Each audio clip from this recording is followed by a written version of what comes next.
I'm coming free. Why? I'm one of the king's cavalry. And you? I pay nothing, but I'm a musketeer. Play will not begin till the house is empty. Come, about with the foils, pass the time. What? A kiss. They're looking. Don't fear, no one can see. Hey, you there! Page! None of your tricks! Oh, sir! Such suspicion! And now, young rascal, come and take your lesson, since this will be your first attempt at thieving. What's the play? Sorry, you'll see the most distinguished actors. Who?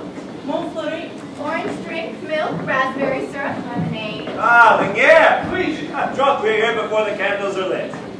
Shall I choose? Baron de Nouviette. Delighted. He's a pretty fellow. This gentleman comes from Touraine. Yes, I have been scarce 20 days in Paris, but tomorrow I join the guards. Serve with the best. Orange drink, milk. Yes, indeed. My friend, I came to make Lindsay pay. The lady comes not. Back to drink, I go. No, stay in a while. I dare not talk to her. I have no brains. The language that folk write and speak today troubles me much. I am but a timid soldier. She's always there, to the right, the empty box. I must go. Nay, stay. I cannot. Here one dies of thirst. Orange drink, Ugh. milk, Ha. wine. Stay. I'll stay there. Your taste is mine. Ragueneau. Ragueneau, the pastry cook. Sir, have you seen Monsieur de Cyrano? The pastry cook of the actors and the poets. Ah, you do me too great an honor, sir. Crazy on verse. 'Tis true that for a little ode, You give a tart.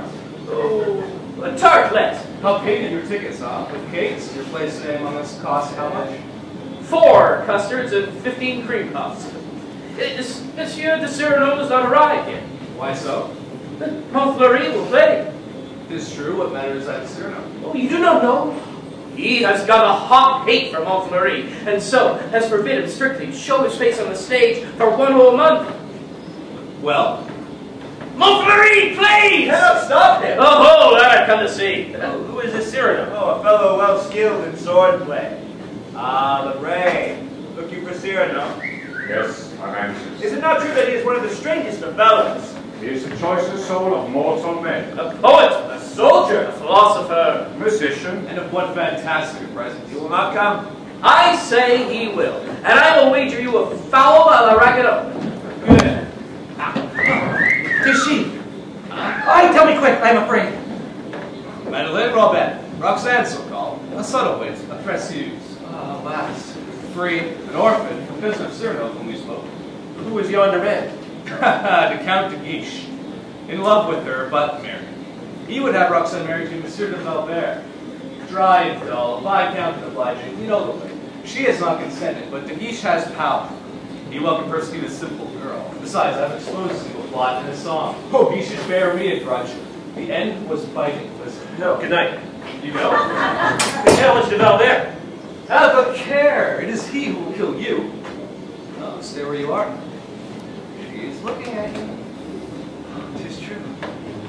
It is I who must go. I am athirst, and they expect me in the tavern.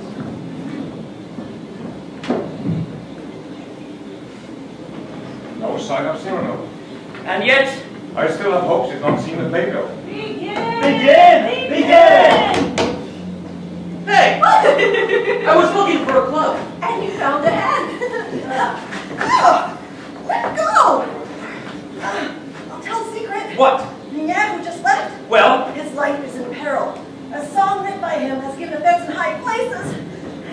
And 100 men, I am of them, are posted tonight. 100 men. By whom posted? Cannot say secret. Where are they posted? At the Bulletin, on his way homeward. Warn him. Oh. 100 men against 1. Oh, to leave her. But save Guillemard I must. Montfleury comes on the scene. Yes, 'tis he who begins the play. Cyrano is not here. I've lost my wager. 'Tis all the better.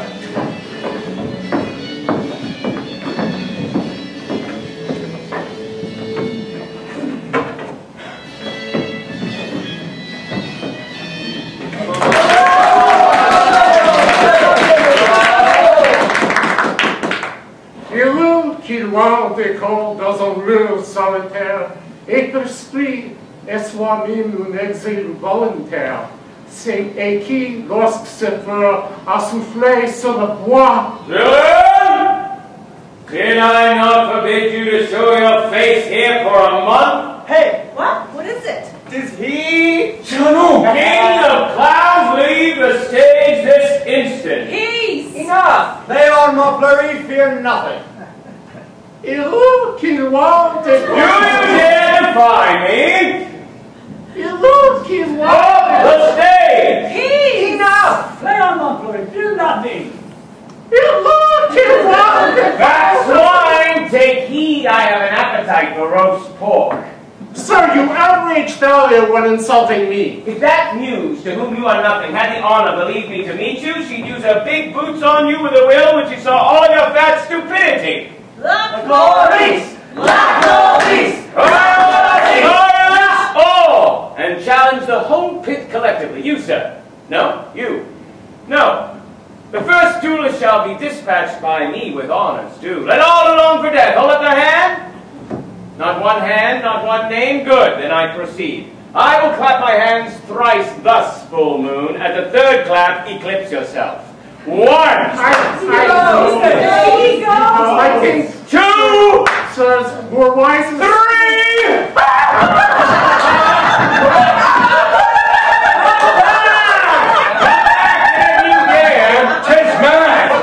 For what reason say hate you, Mofflery? I have two reasons. Either will suffice. Primo, an active villainous who mouths and heaves up like a bucket from a well the verses that should bird like fly.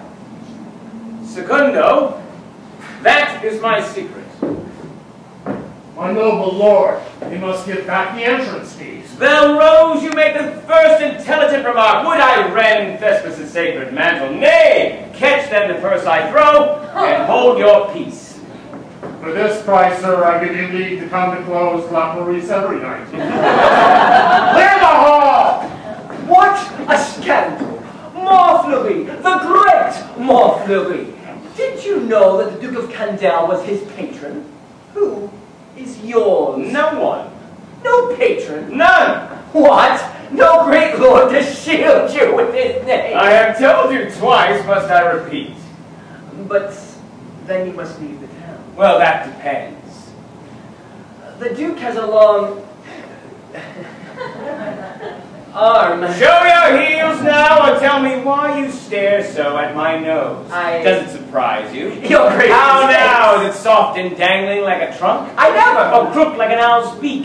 Do you see a wart upon the tip? Nay. Or a fly parading up and down? What is that to stare at? Oh. What do you see? Oh, it disgusts you. Sir! Do you find it an unhealthy color? Sir! Or the shape obscene? No, on the contrary.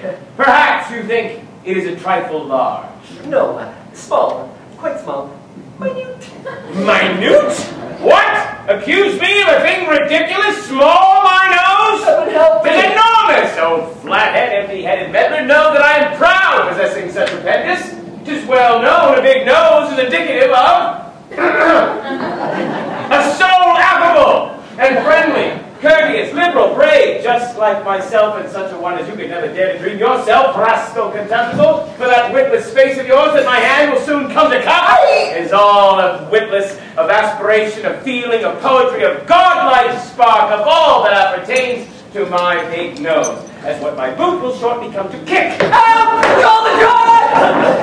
Take notice, meddlers all, who find the middle of my face amusing. It is my custom, before I let him go, to let him taste my steel and not my boot. Now he becomes a nuisance. Blows his trunk. Will no one challenge him? No one. But wait, I shall bring him some of mine.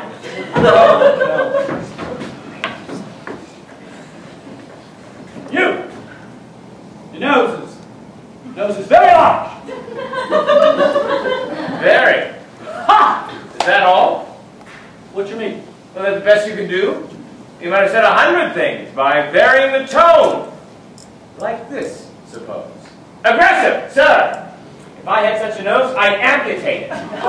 Friendly! Oh, it must annoy you when you dine dipping in your cup, but then again, you come with your own straw.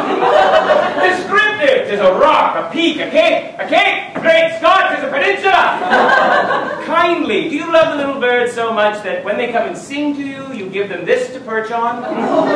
Speculative, tell me, what's the rent for each of both of those unfurnished flats?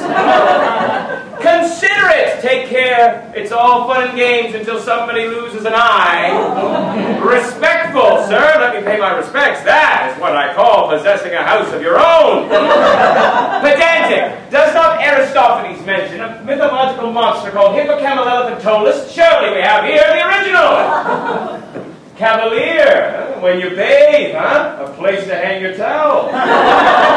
Dramatic, when it bleeds, oh, what a Red Sea. Inquisitive, when you mine it, you strike gold.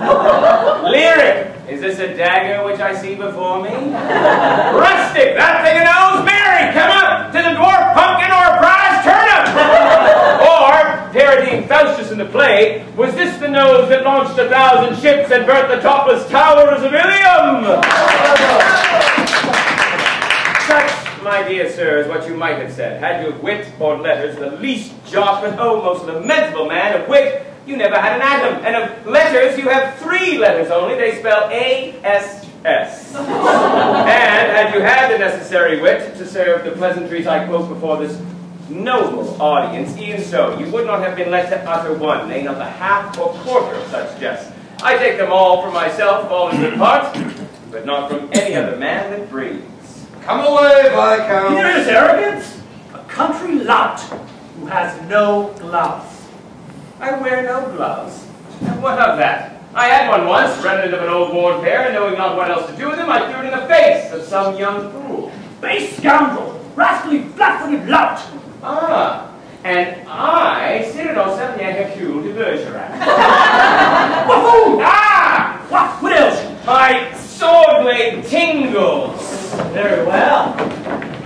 Come on. You shall feel a charming little stroke. Poet. A poet? Yes.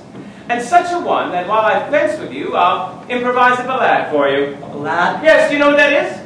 The ballad then is comprised of 3 verses of 8 lines each, and a refrain of 4. Oh. I'll make one while we fight and touch you at the final line. Will you? I will. Ballad of the duel in which Burgundy House de Bergerac fought with an empty-headed louse. What should we buy that? Oh, that? The title. Give room. Good sport. Big place? Fair Boys, play. wait while I choose my rhymes. I have them now. My hat I toss lightly away. From my shoulder I slowly let fall the cloak which conceals my array. And my sword from my scabbard I call, like Celadon, graceful and tall, like Scaramouche, quick hand and brain. And I warn you, my friend, once for all, I shall thrust when I end the refrain.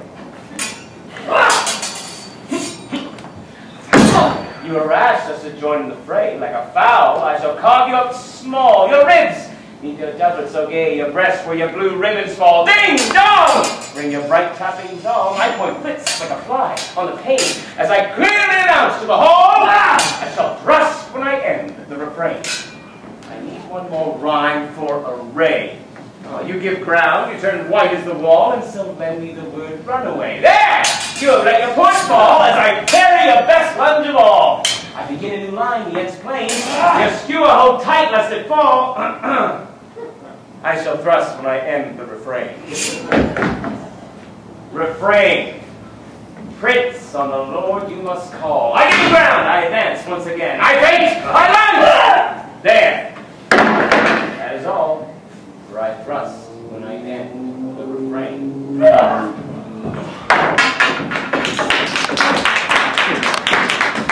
A marvelous novelty! How about that now? Compliments. Let me congratulate you. Quite unsurpassed. Oh, there's a hero for you. A word with you. Wait, let the rabble go. Belrose, may I stay? Without a doubt. Sweep! Close all but leave the lights. Do you not dine, sir? No. Because I have no money. How? The bag of crowns? Paternal bounty in a day thou art spent. Then how do you propose to live until next month? On air and moisture. You fool. But what a gesture. That's fun. To see you starve, it breaks my heart. I have all that's needed. Please, take what you wear. Oh, my Gascon pride forbids me, my dear, to take one dainty from your hand. And yet I fear this may cause you pain. And so, oh, I shall take, no, nothing much, a grape, but one, this glass of water, clear, and half of macaroon. What foolery. Please take something else. I take your hand to kiss. Thank you, kind sir. Good night. Now talk! I listen, huh? Dinner! Wine! And dessert. You said? Here's a fine old mess. Oh, stop grumbling. But look at all the enemies you made. How many do you think? Just 48. Not counting the women. Oh, that's enough. But where's all this leading you? With a little less pride, fortune and glory are yours. I, then, seek a protector, true's a patron out, and like the crawling ivy round the tree, lick at the bark to gain the trunk's support? No, merci. Do as all the others do? Dedicate verse to bankers, play buffoon, and cringing hope to see at last a smile upon some disapproving patron's lips? No, merci. Toil to gain reputation by one small sonnet instead of making many? No, merci. Et non encore. But sing, dream, laugh, go merrily, lightly, free, with eyes that look straight forward, fearless voice to cock your beaver just the way you choose. For yes or no, show fight or turn a rhyme. To work without one thought of gain or fame. To realize that journey to the moon. Never to pen a line that has not sprung straight from the heart within. Say to thyself, good my friend, be thou content with flowers, fruit, nay leaves, but pluck them from no garden but thine own. And then, if glory come by chance your way, to pay no tribute unto Caesar, none, but keep the merit all your own. In short, not to mount high perchance, but mount alone. Alone, yes. But why is that against the world? What devil has possession now to go everywhere making yourself enemies? By digit seeing you at every turn make friends and fawn upon your frequent friends with mouth wide open, smiling slit from ear to ear, I pass still unsaluted joyfully and cry, what ho, another enemy! So be it. But the reason for your hatred for Montferrat, the real one. I hate him. Ever since the evening he presumed to raise his eyes to hers. What? Can you read that? That I should love. I love. May I know? You never said. Whom I love. Think. It is forbidden me to dream of love from me in the most ill-favored, and so, whom do I love? It's fate's decree that I should love the fairest, how were it otherwise? The fairest? I am the fairest of all the world, most beautiful, most refined, most golden hair. Who is this lady? A mortal danger, without intention. Charming, without thought. A trap by nature set, the mask grows in which, close hid in ambush, love is lurking.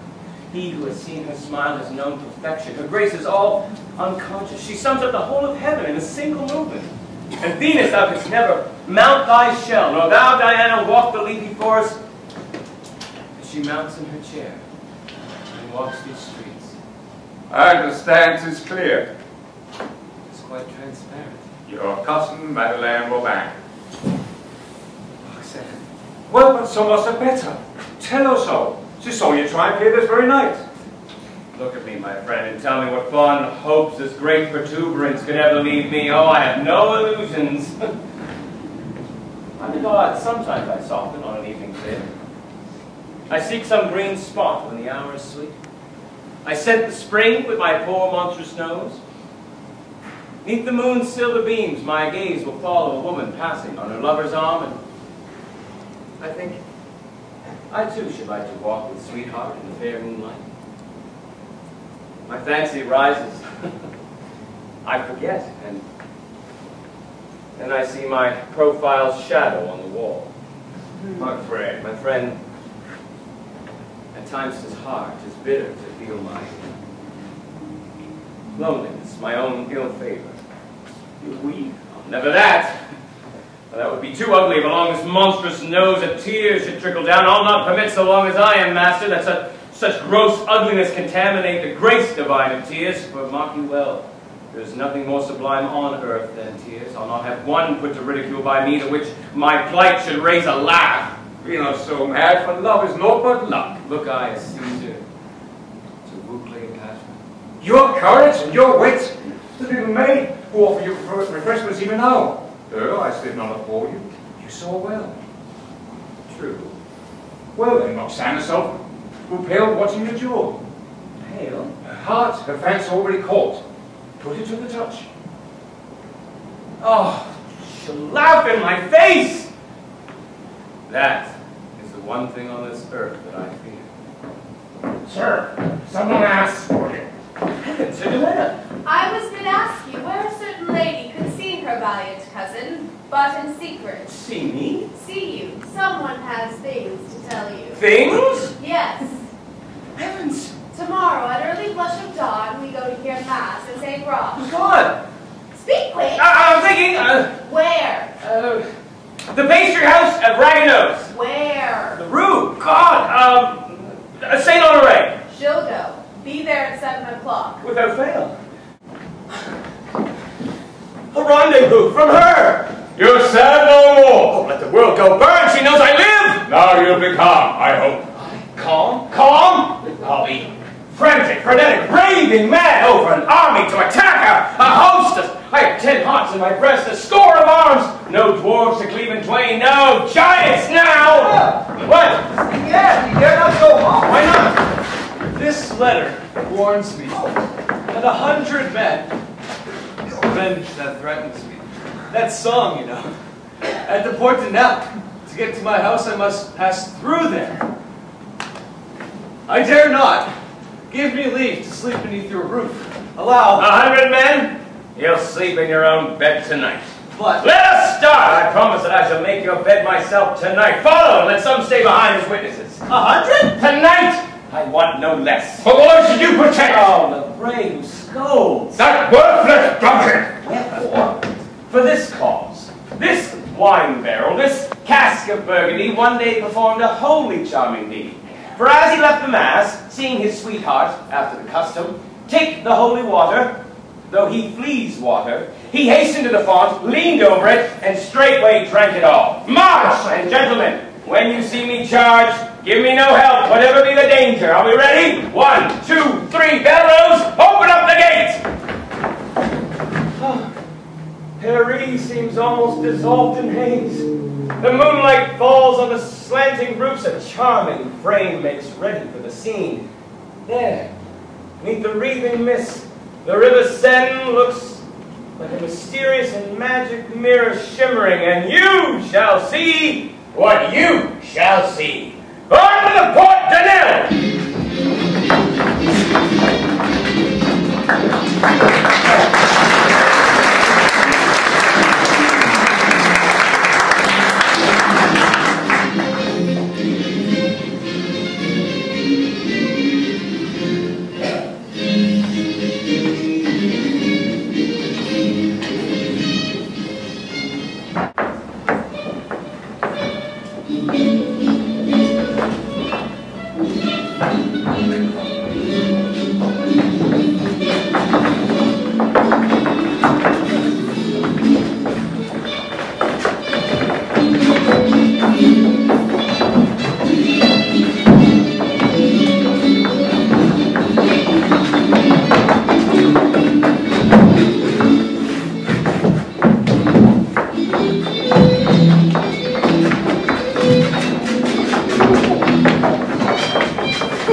Paste. Custard. Peacock.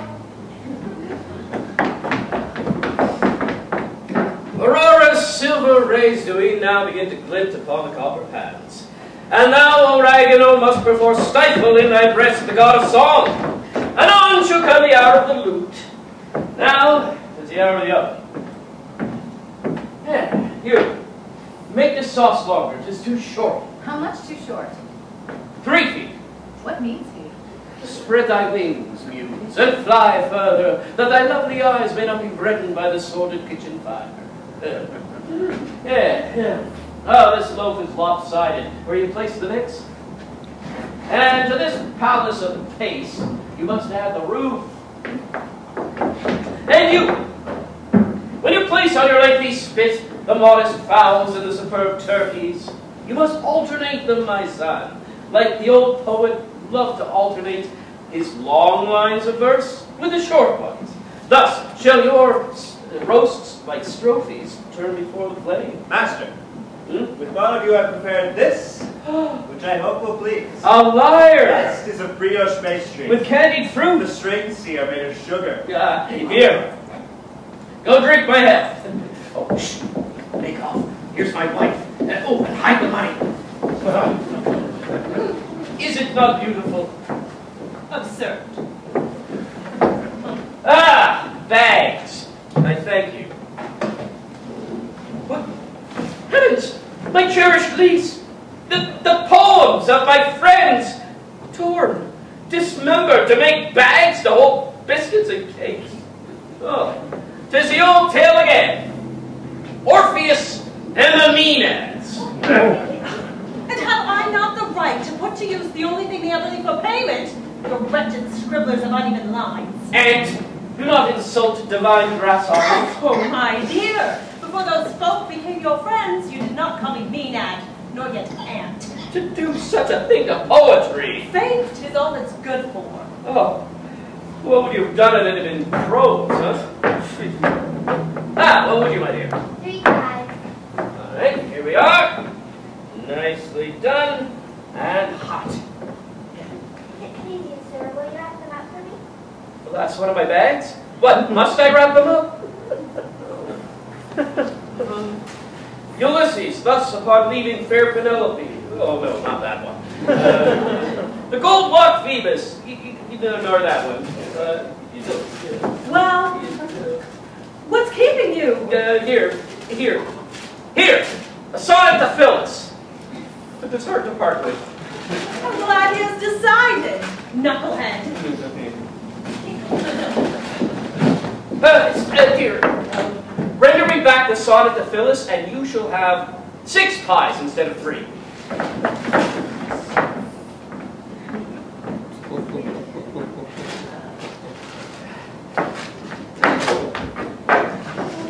Phyllis, on thy sweet name, smear butter. Phyllis.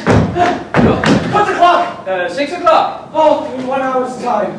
Felicitations, I saw it all. Your victory. Which one? At the hotel they were going? Oh, the duel. Aye, the duel in verse. He's full of it. I'm glad to hear it. Aye, the duel in verse.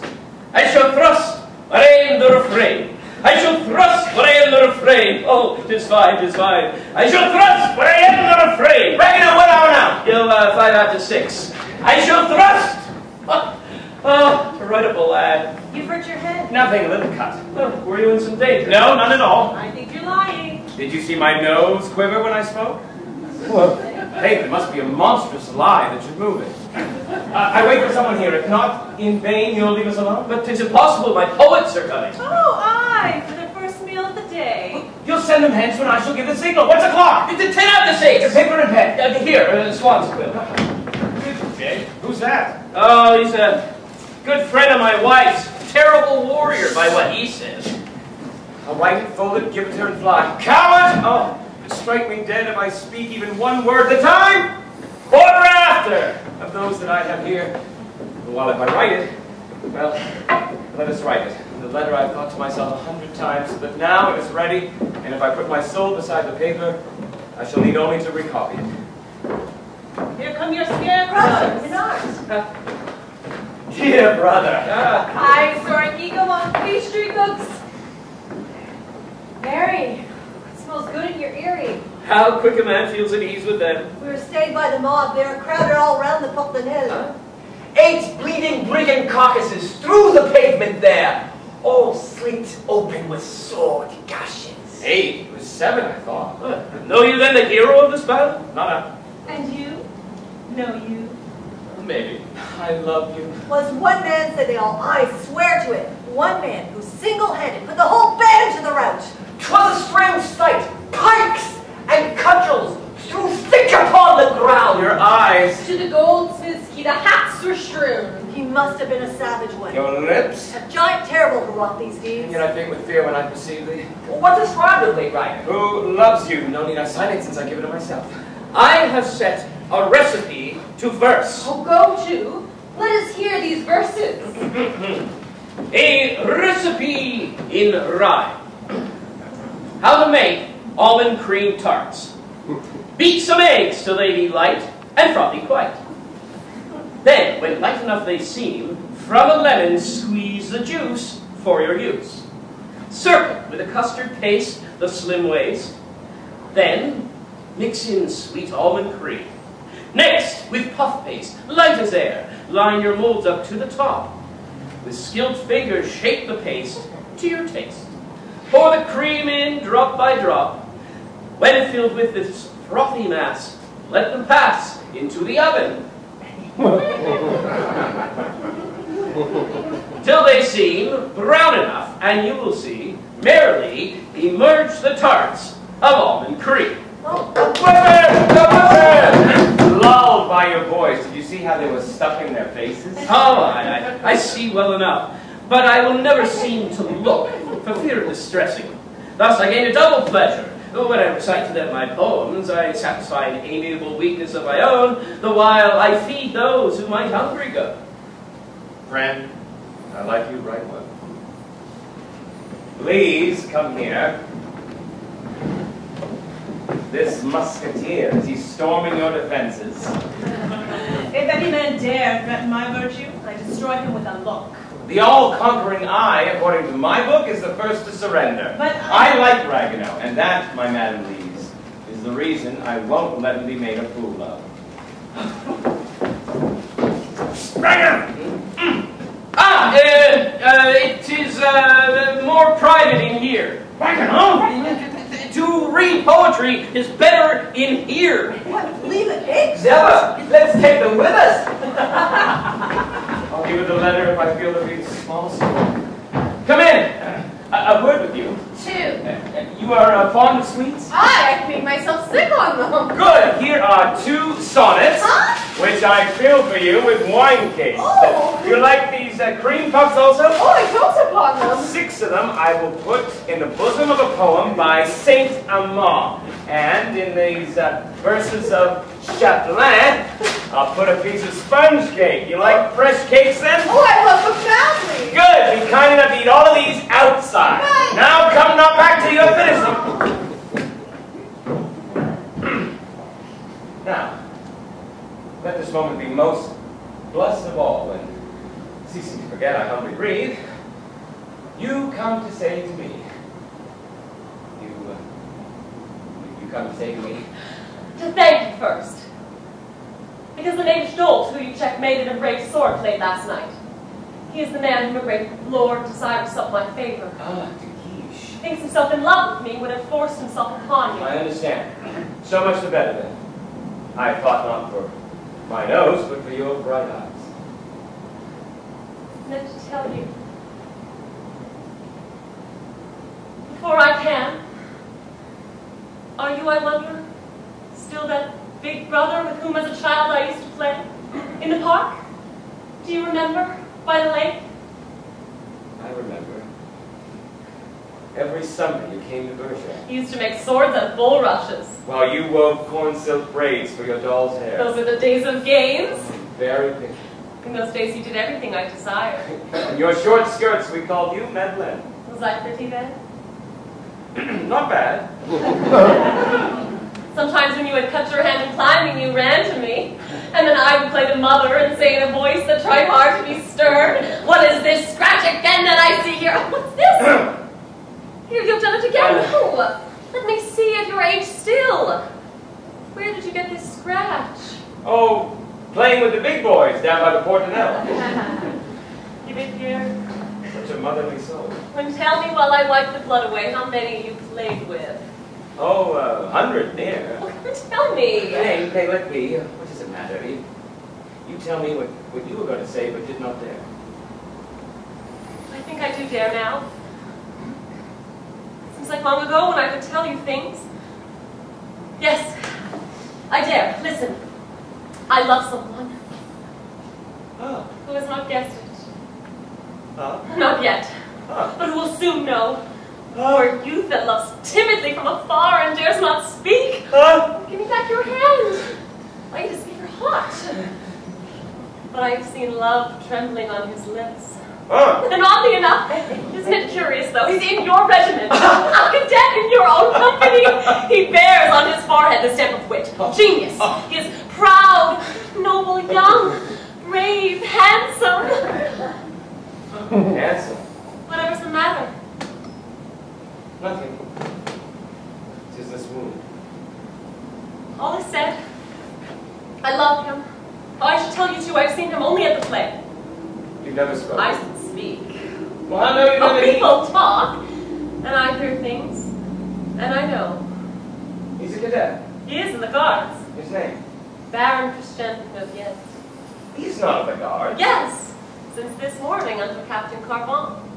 So soon. So soon we lose our hearts.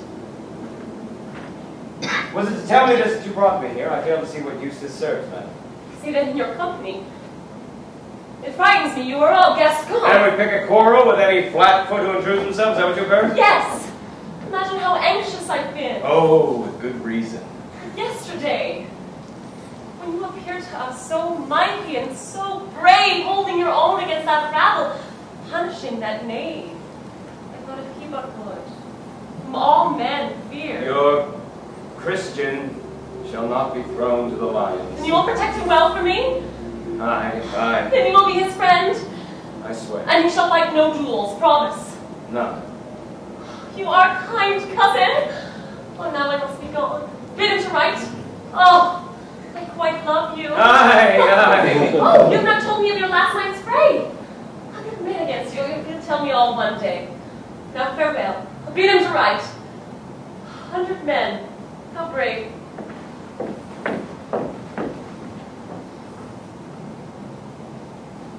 I have fought better since. Here you are. We've been looking for you. Dragon, now did you tell them where to find me? Yes! See, Cyrano! This morning on the street. What strange, right there game spot. Half of those birds you chased away. The spoils of war. Whoever hired these rascals must be in a rage today. Who hired them, do you know? I myself. I don't use my own teeth for fighting drunken poets. I hire dogs to chew them up. Well, perhaps then, sir, you'll be kind enough to return these to your friends. You are proud. Really? You've noticed that? Have you read Don Quixote? I have, and doff my hat to the man, knight-errant's name. I counsel you to read the windmill chapter. Chapter the 13th. For when one tilts against windmills, it may chance. My enemies change, then, with every wind? That windmill sails may sweep you with their arms down in the mire. Or upward to the stars. You've done it now. Maybe yes, sir. Cyrano, the story. In its time. The story of the fights. To be a lesson for the untried recruits. Untried recruits? Learn this one. There's one object which we do not mention. More than the houses. More than the rope in the house of one hand. What is that? See here. You understand? Tis the noble. We must not speak that word to breathe that is have to do with him. He once killed 2 men. They're talking through their... Mention not the fatal cartilage. Captain. Monsieur? What is the thing to do when cadets are too boastful? Prove to them one's bravery. I thank you. Now the tail! The tail! The tail? Yes! Well, I was marching all alone to meet them. The moon shone in the sky like some great watch. When, suddenly, some watchmaker started to draw a piece of cloudy cotton across the silver case of his round watch. The night became the blackest ever seen. And, as there are no lights upon the keys, good Lord, you could not see beyond your nose. Who on God's earth is that? It's a man who joined today. Today? Yes, his name is Baron de... Good! It is well. What was I saying? Marius! That it was dark. Yes? On I went, thinking for a nameless cause I may provoke some great man, some great prince who could certainly break my nose. My reputation. In this way I antagonize someone who could make me pay through the nose. Dearly for it! Still, a Gascon has to settle duty's bill, and so on I marched, and then out of the dark, what did I see? Who? No. Heaven and earth, help to all you, the Thayer wake! Every man, help leave me alone with them! Embrace me now. Sir? You are brave. Oh, but Nay, I insist. Pray, tell me what... Come, embrace! I am her brother. Whose brother? Hers of faith, Roxanne's. Oh! Heavens, her brother! Cousin, brother, the same thing. And she has told you? All? That she loves me, say. Maybe. Oh, I have to meet you, sir. This may be called a sudden friendship. No, I ask your pardon. True. He is a handsome fellow. Oh, if only you knew, sir, how much I admire you. Oh, and all those noses. Oh! I take them back. Roxanne expects a letter. For me? Why not? Well, once I write, that ruins all. Why so? Because I am such a damn fool. None is a fool who knows himself a fool. And you did not attack me like a fool. Anyone can pick a quarrel. Yes, I have a sort of rough and ready soldier's tongue. I know that. But with any woman, paralyzed, speechless, dumb. While I, alas, had nature been more kind, am one of those men who can speak their love. If only I had the words. I have the words, if only I had the face. A woman like Roxane, I'm sure to prove a disappointment to her. I need fair face to speak my soul. And I need fair words. Where to find them?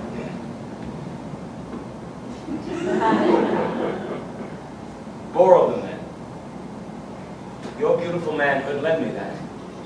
And we two make one hero of romance. You could learn to speak the words I teach you. What do you mean? Suppose we unite to be the best of men. Roxanne wouldn't be disillusioned then with my articulate spirit shining through your fine facade. But why not? Well, I'm afraid that she I know, afraid that when you have her all alone, you lose all. Have no fear. It is yourself she loves. Give yourself, put into words. My words upon your lips. Your eyes burn. Will you?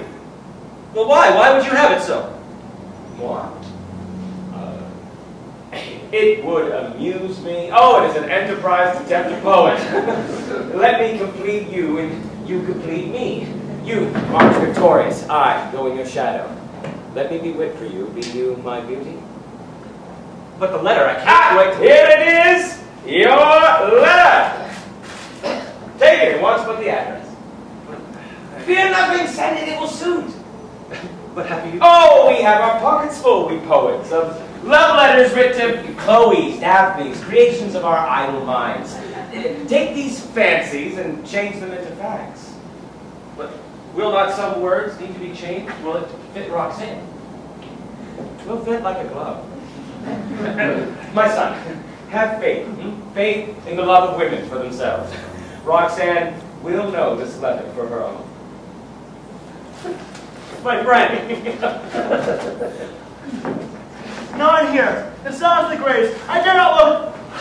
What? What is this? Our demon has become a saint. Struck on one nostril, love returns the other. We all mentioned his nose. Do you think? You smell something, boys? A frightful stink. What could it be? You have the nose to discover it. Isn't the scent just enough to knock you over? No, no.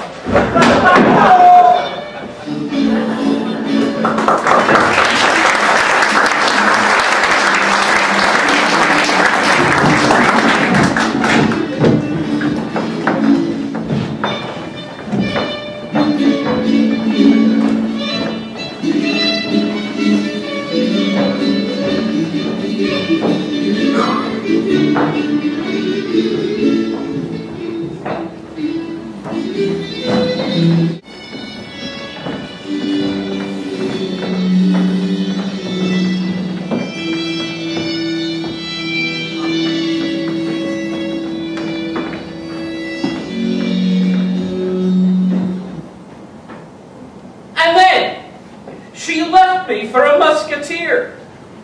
I was alone and ruined, so I hanged myself. Oh, Monsieur de Cyrano came and cut me down, and offered me to his cousin as steward. Well, but how came it that you were thus ruined? Well, Lys loved the warriors, I loved the poets, and what cakes Apollo chanced to leave behind were quickly snapped up by Mars.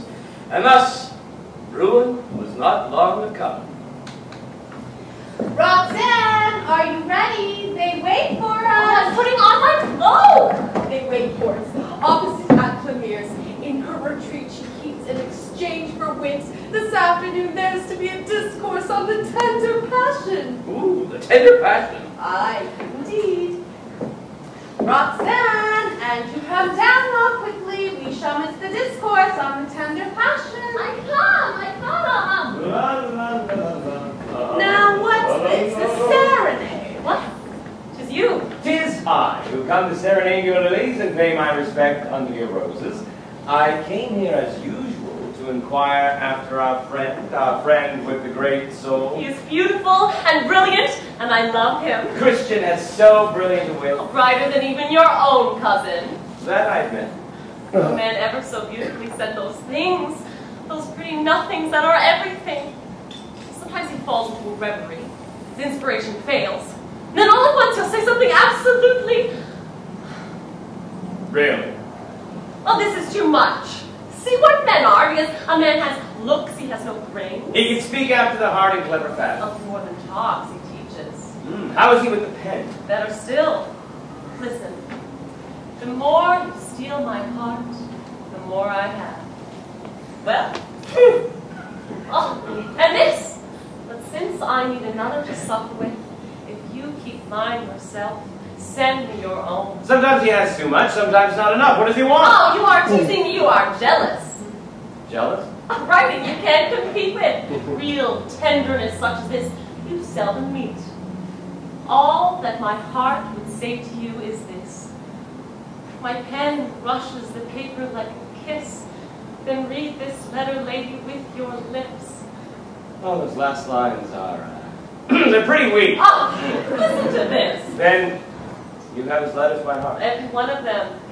It's flattering. They are the lines of a master. Come, nay, a master? Yes, a master. Here comes Monsieur de Guiche. Go in. Perhaps you're better do not find you here, because it might put him upon the scent. Oh, make him secret. Oh, he loves me. He is how. He must not know. He might deal my love a cruel stroke. Well, very well. I was going out. I come to take my leave. You go away. Yes, to war. Ah. Yes, tonight. We besiege Arash. Arash? Yes. It breaks my heart. When shall I see you again? I've been made commanding officer. Well done. The regiment of the Guards. The Guards? In which your cousin serves, the mighty man of words. I shall have my revenge on him down there. Christian. What? What ails you? I am in despair. The man I love at the war. You say such sweet words to me. 'Tis the first time, and just when I must quit you. You mean to have revenge on my cousin? Are you on his side? Oh, no, against. How mean you to play your revenge on Cyrano? Oh, perchance you think to put him in the thick of the shots. Nay, believe me, that were a poor vengeance. I know the way to wound his pride far more keenly. What then? Tell. If, when the regiment marched to Arash, you were left to sit with crossed arms so long as the war lasted, there is how you would enrage a man of his kind, cheat him of his chance of mortal danger, And you punish him right fiercely. Oh, woman. Woman! Who but a woman would have thought of this? Here are the marching orders. They will be sent instantly to each company, except this one. 'Tis that of the cadets. This I keep. Oh, how I love you to distraction. Listen, tonight I will come to you masked. But if this be known, your honor. 'Twill take its chance. Grant but permission. No. Give me leave. It were my duty to forbid you. Ah. You must go. Christian states. I would have you a hero, Antoine. Oh, heavenly word. You do admire. For him my heart is thrilled. Ah, I go then. Are you content? Yes, my friend. Yes, my friend. Be silent over what I've done. Cyrano take it ill to think I robbed him going to war. Cousin, we are going to Clomier's house. Christian comes, as I feel sure he will. Bid him to wait for me. Very good. But secret. Secret. Not a word. The devil, no. Secret.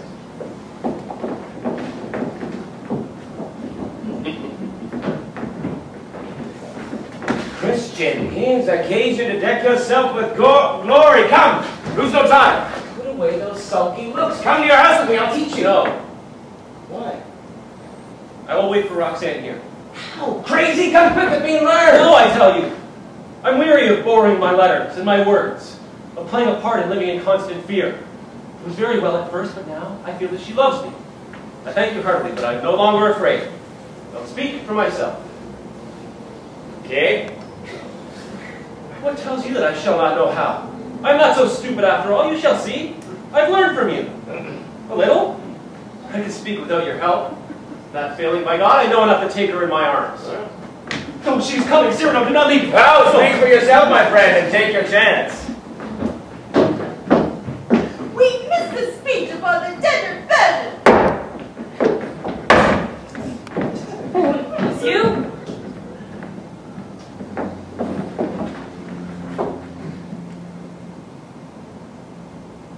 Evening falls. The air is soft. No one is near. Sit down. Speak, I am listening.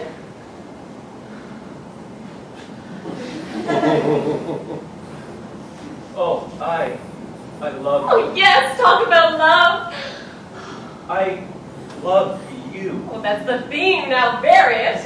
Bury it. I love you so much. Oh, of course. And then? And then, I would be, oh, so glad if you would love me. You skim the milk when I hope for cream. Your neck, I should like to kiss it. Christian! I love you. Again! I love you not. That's better. I want you. Oh! I'm so stubborn. That displeases me. Just as if what if you should grow ugly. But I... Gather off your scattered eloquence. You'll tell me that you love me, I know. Adieu. Oh, no, not yet, I'll tell you. That you worship me, I know. No, go away.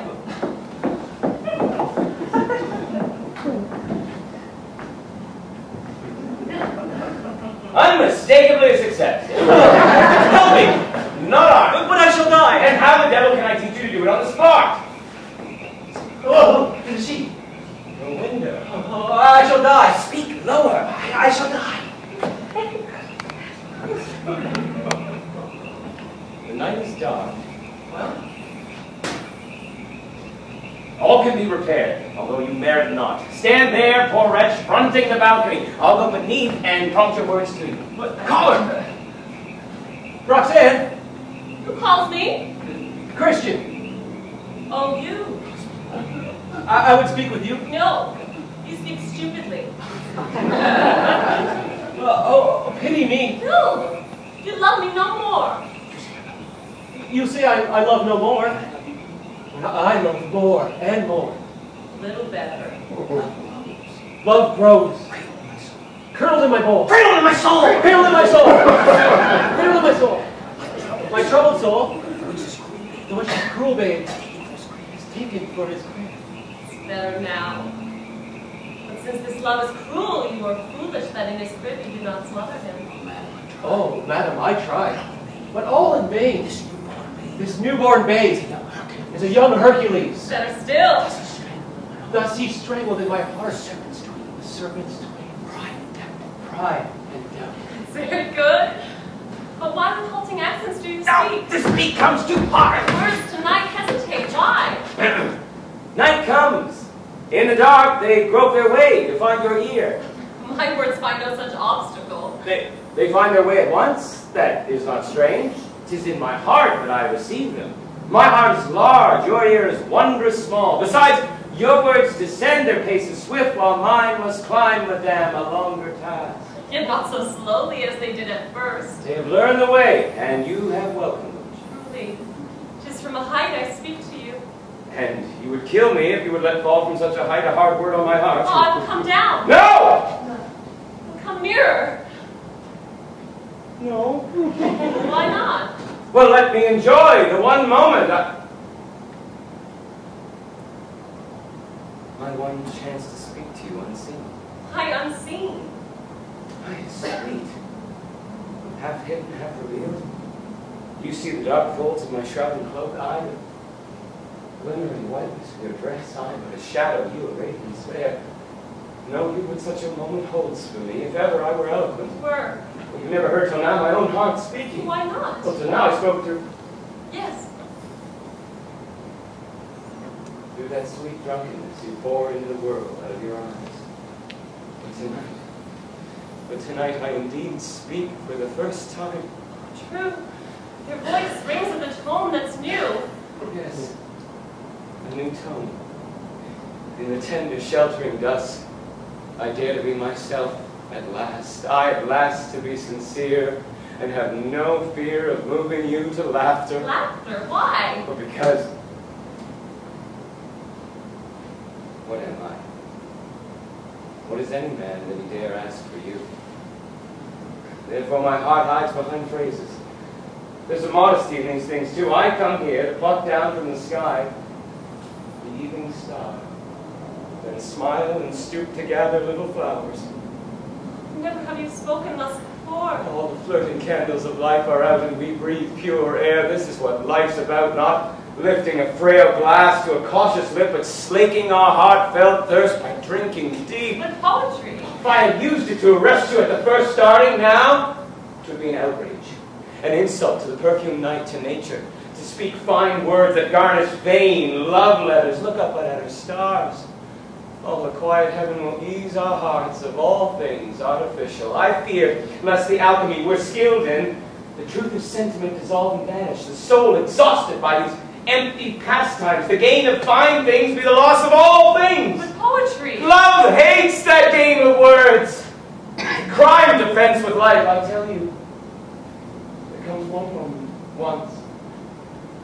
And God help those who pass that moment by, when beauty stands looking into the soul with grave, sweet eyes that sicken at pretty words. And if it has come, this moment to us both, what words will you say?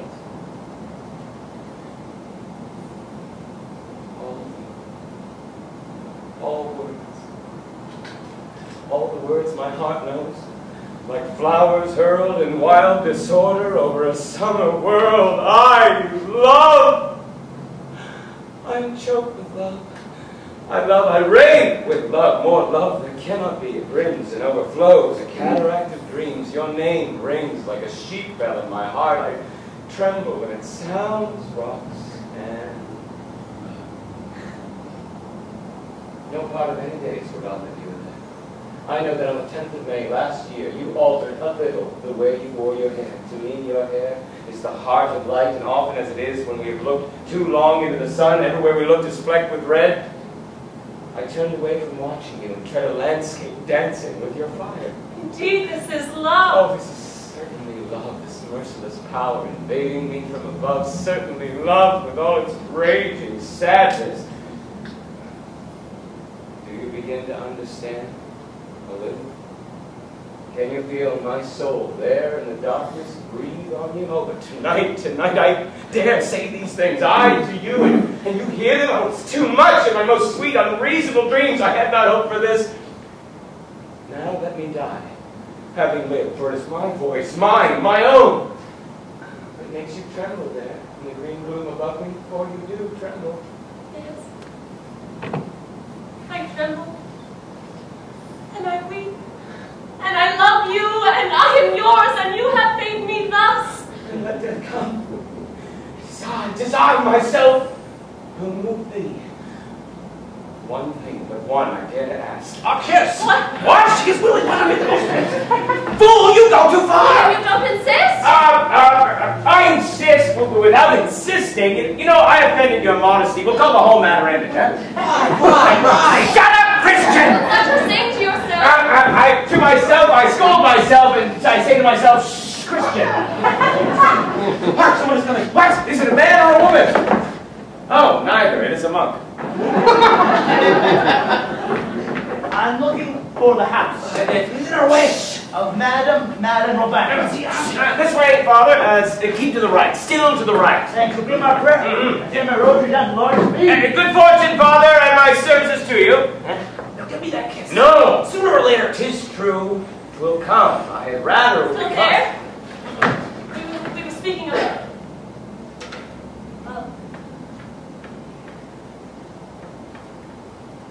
Kiss. The word is sweet. I see not why your lips should shrink from it. The word burns it, what would the kiss do? Well, let it not your bashfulness fright. Have you not unwittingly already laid aside laughter, slipping beyond speech insensibly already without fear?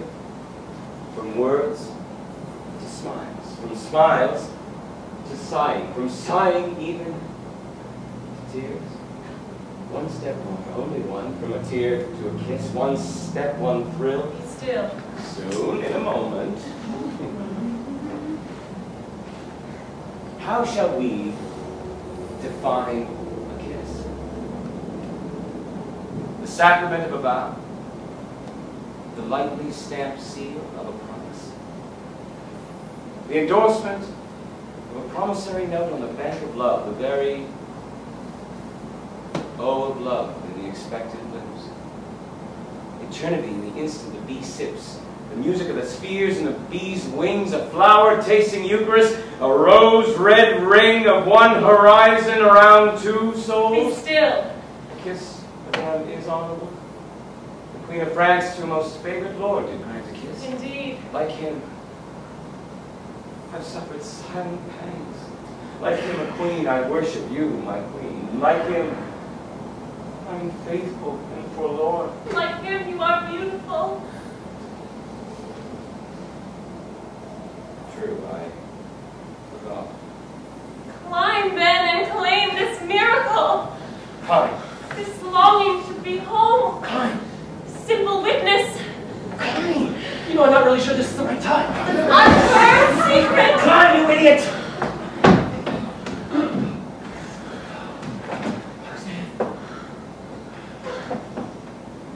Strange pain wrings my heart. The kiss love's feast so near, and I, Lazarus, lie at the gate in darkness. Yet to me falls still a crumb or two from the rich man's board. As my heart receives thee, Roxanne, mine. For in the lips you press and kiss as well the words I spoke just now. My words. My words. Hello there, back again. Oh, hold up! Who is it? I was but passing by. Is Christian there? Cyrano. Hey! Good day, cousin. Cousin, good day. I will come down. Madame Robin lives here on very good authority. Madame Roland? Robin. Oh, I see. I understand. It's Madame...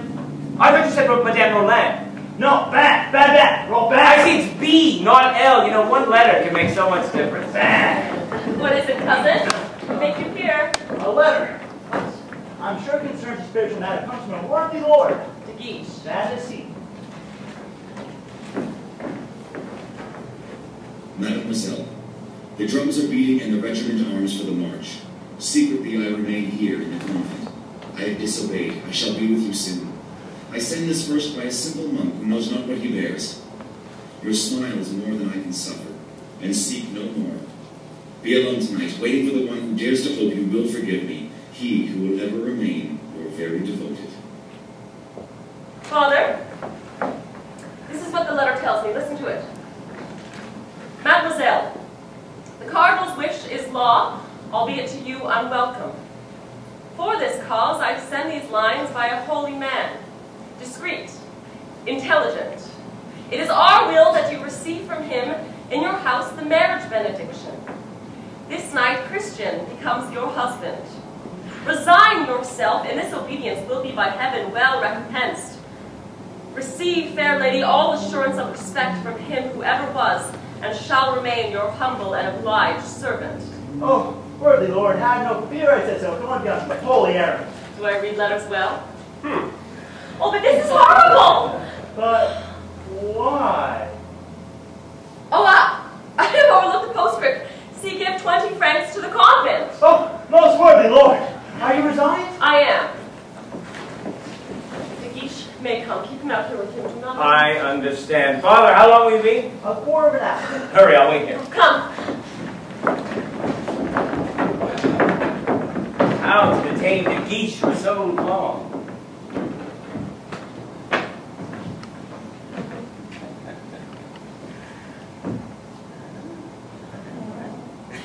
I have my plan. Oh, come, up I go. Oh, the devil, he knows my voice. Tic, tac, Bergerac, we unlock our Gascon tongue, a good strong accent, huh? Well, here's the house. That cursed friar be doing. Damn this massive. What? Where did this man fall from? From the moon! From? What's up to look? He's lost his mind for sure. What town, where, what country, what month, what day, huh? What? I'm stunned! Sir! Like a bomb I fell from the moon! Come now. I say the moon! He's bravely mad. I say the moon, I mean no metaphor. Pardon? A century since, or else a moment in my fall, I lost all track of time. I was in that saffron-colored ball, Oh, good. Let me pass. Where am I? Fear not to tell until the truth has spare me not. Where have I fallen like a shooting star? I wish to pass. The fall was lightning quick. No time to choose where I should fall. I know not where to be. Oh, tell me, is it on the moon or earth that my posterior weight has landed me? I tell you so. No! Can it be? Am I in Africa? Huh? A native you? What? Oh, this massive one. Oh, I'm in Venice, so frenzy. A lady waits. Oh, I'm embarrassed. The fool is comical. You laugh. I laugh, but would get by. Shut! I shot back to Paris. Excuse my appearance, eh? I arrived by the last thunderbolt, a trifle singed as I passed through the ether. All these long journeys, there's so few conveniences. In my eyes, there's some kind of stardust. On my spurs, some kind of fur. Planets, apparently. And look there on my doublet. That is a comet's hair. Oh, monsieur! And in my leg, in the calf, there is a tooth of the great bear. And I would avoid Neptune's trident point. And so I fell thus sitting, plump, right in the middle of the scales. My weight is still registered, mark it up there in heaven. I swear to you, if you squeeze my nose, it would spell milk. Milk. From the Milky Way. Oh, go to hell. No, not hell. Heaven. Curious place up there. Did you know? Sirius wore a nightcap, save rain. But the little bear, she's still too young to bite. I went through the line and I snapped the cord. I mean to write the whole thing in a book. The small gold stars that wrapped up in my cloak, that I carried away at no small risk, will serve as asterisks in the printed page. Finally, I insist. Yes. Yes, I'll hinder you no longer. The time is up. The marriage vows are made. What? Am I mad? That voice. That nose. Cyrano. Cyrano. And this very moment they've exchanged the rings. Who? Who? Heavens. You? He? Cunningly contrived. My sincere compliments. Your story would have made a saint stop short at heaven's gates. Remember the details, for it might all be turned into a book. A handsome couple, son, made one by you. Yes. Bid you a your bridegroom, madame, fond farewell. Why so? Even now the regiment departs. Join it. Goes to battle? Without doubt. I thought the cadets were not going. Oh yes, they're going. Soldier, here is the order. Bear it quick. Christian! The wedding night is still far off. That thought disturbs me less than it should. What is it you hit your lips? Come, enough. It's hard to leave her. You don't know. I know. The regiment starts! Take care of him for me. Promise me not to let him do anything dangerous. I'll try, but I cannot. Make him be careful. Well, again, I'll try. See that he remains dry and warm. Oh, see that he remains faithful. Of course. Have him write to me every single day. That, I promise you.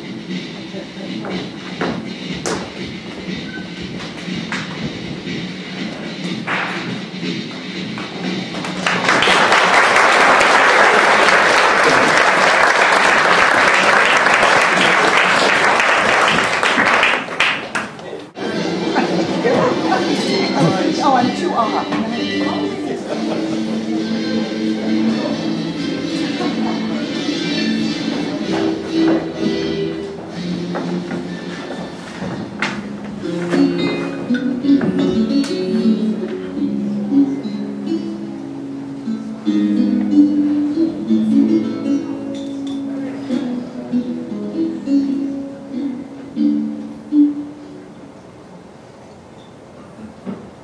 Tis terrible! Not a morsel left. Mon Dieu! Curse under your breath. You'll awake them. Hush now, sleep on. He who sleeps dines. But that is sorry comfort for the sleepless. What starvation? Plague take their firing, 'twill awake my sons. Sleep on. Devil again? 'Tis nothing. 'Tis Cyrano coming back. Taboo, who goes there? Bergerac. Taboo, who goes there? Bergerac, you idiot. Heavens! Wounded? Oh, you know it's become their custom to shoot at me every morning and to miss me. This passes all to take letters at East Day's dawn to risk. I promise that he should write often. How pale he looks. And how handsome despite his sufferings. This poor little lady love knew that he was dying of hunger. Did you quick to bed? Not a scold, Labray. I ran but little risk. I found me a spot in the Spanish lines where I can pass every night when they lie drunk. You should try and bring us back provision. No man must carry any weight who would get by there, but there will be surprise tonight. The French will eat or die if I mistake wrong. Oh, tell them. Well, not yet. It is not certain. We'll see. It's disgraceful that we should starve while we're besieging. Alas, how full of complications is this siege of Arash. To think that while we besieging, we should ourselves be caught in a trap and besieged by the Cardinal Prince of Spain. It were well done if he were besieged in his turn. I am in earnest. Oh, indeed. To think you risk a life so precious for the sake of a letter. Where are you going? I'm going to write another. Ah! The reveille. Nourishing sleep thou art at an end. I know full well what their first cry will be. I'm so hungry. Dying of hunger. Oh. Up with you. I can't move a limb. Nor can I. My tongue is yellow. The end of the season of the year is hard to digest. I imagine begging for a banshee. Something worth but a crust. Cyrano. We're dying. Come to my aid, you who can always answer them so gaily. Come, cheer them up. What are you nibbling on? My cannon wadding. Fried in axle grease. Cooked in a helmet. Just from the hunt. I've been fishing. What have you caught? A pheasant to carp? Come, show us quick. A minnow. The sparrow. Oh, Now let's mutiny. Cyrano, come to my help. What is wrong? Why are you walking with that lagging step? There's something in my heels that weighs them down. And what may that be? My stomach. Faith, so have I. It must be in your way. Nay, I am all the taller. My stomach's hollow. Faith will make a good drum to sound the assault. I have a ringing in my ear. No, no, 'tis false. A hungry stomach has no ears. What in God's name can we devour? The Iliad. I'm as hungry as a bear. Eat your own fat, then. Always your pointed word. Aye, pointed words. I would fain die thus some soft summer eve, making a pointed word for a good cause. To die by soldier's sword, wielded by some brave adversary, to die on blood-stained turf, not on a fever bed, a point upon my lips, a point within my heart. I am hungry! Shame, you talk of naught but food! Come, Bertrand, the fifer, once a shepherd. Take from one of your leathern cases one of your pipes. Blow, play for this pack of lazy gluttons, the old airs of our homes, which hold us fast, in which each note is like a little sister, in which are caught the tones of voices dear, airs sweet and slow, like the rising smoke from the village of our birth, these melodies which speak our native tongue.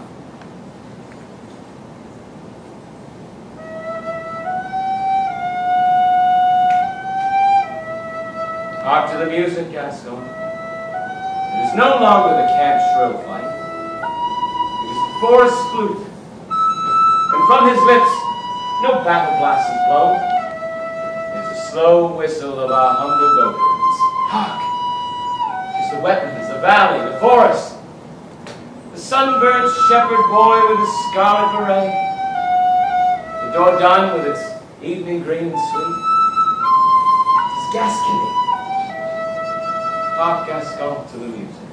But you make them weep. Aye, for homesickness. It is a nobler pain than hunger. It is of the soul, not of the body. I am well pleased to see their pain change its viscera. Heartache is better than stomachache. But you weaken their courage by playing on their heartstrings. Not I, the hero that sleeps in Gascon blood, is ever ready to awaken them. 'Twould suffice. You see, one roll of the drums is enough. Goodbye, dreams, native land, regret, love. All that the pipe is called forth, the drum is chased away. Oh, here comes Monsieur de Guiche. A flattering welcome. We're sick to death of him. With his lace collars aren't playing the fine gentleman. As if one wore linen over steel. With good for a bandage, had he boils on his neck. Another plotting courtier. His uncle's own. For all that, a Gascon. Aye, false Gascon, trust him not, because the Gascon really should be mad. A Gascon with his wits is dangerous. How pale he is. Oh, he's hungry just like us poor devils, but underneath his cuirass with its fine gilt nails, his stomach ache glitters bravely in the sun. Well, let us not seem to suffer either. Out with your cards, dice, and pipes, and I shall read Descartes. Good day. He's green. He's nothing left but eyes. Are these the malcontents?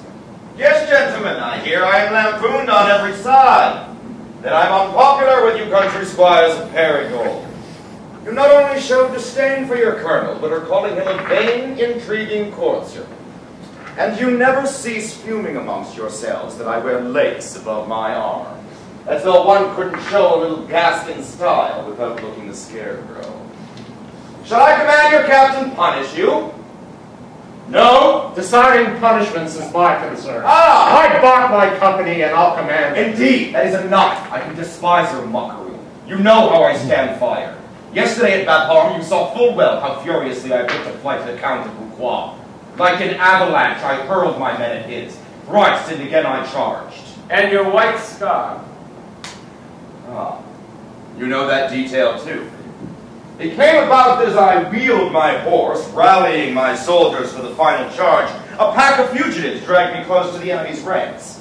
I was in danger of being taken prisoner and shot when I had wit enough to drop to earth the scarf that showed my military rank, and so was able to escape the Spaniards without their recognition.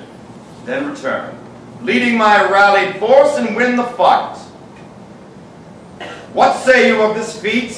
Had I been present when your scarf fell low, our courage, sir, is of a different sort. I would have picked it up and put it on. Oh, another Gascon boast. A boast. Lend it to me. I pledge myself tonight with it across my breast to lead the assault. Another Gascon offer. You know the scarf lies with the enemy upon the brink of the stream. The place now is riddled with shot. No one can fetch it hither. Here it is. I thank you. It'll now enable me to make a signal that I have waited to make till now. What is it? There's a man down there, running away. He's a Spanish spy. He renders us great service, for the tidings he brings to the enemy are those I give myself, and so I have a chance to shape their plans. Traitor! A traitor, yes, but useful. We were saying, oh, yes, here's a bit of news for you. Last night we had hopes of reprovisioning the army. Under cover of the dark, the marshal moved to Lens. Our supplies are there. He may return safely, but to return safely he needs a large force. At least half our entire strength. At present, We have here merely a skeleton. The Spaniards knew that it could be serious, but they do not know. Oh, they know! They will attack us. For my false spy came to warn me of their attack. He said, I can choose the point for their assault. Where you have it, I will tell them 'tis the least defended. I answered, good, go out and camp, but watch my signal. Choose the point from whence it comes. Make ready. We'll be in an hour. At ease. Time must be gained. The marshal will return. How to gain time? You will all be good enough to let yourselves be killed. And so you take your revenge. I shall make no pretense that had I loved you, I should have chosen you for this defense. Your courage yield to none who will compete.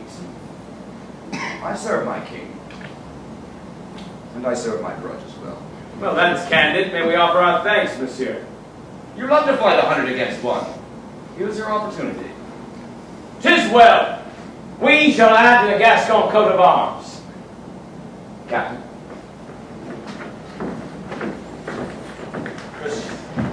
Roxanne. Alas. I should like to say farewell to her with my whole heart. I had no doubt the end would come today, and so I have made your farewells for you. Show me. You wish to read? Of course.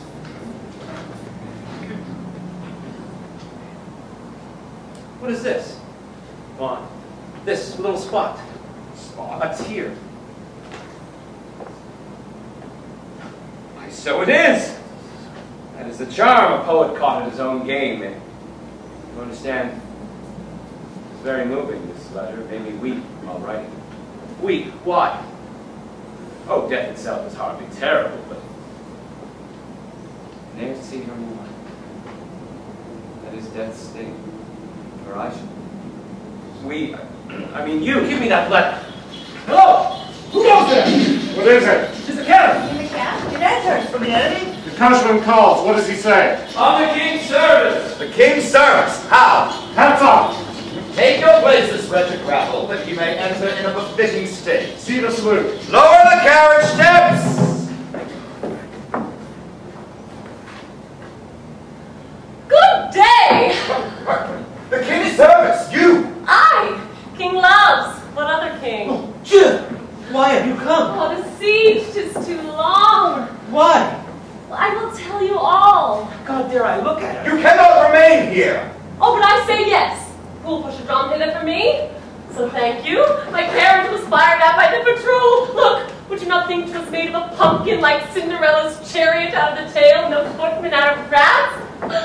Good morrow. You look not married. Any of you.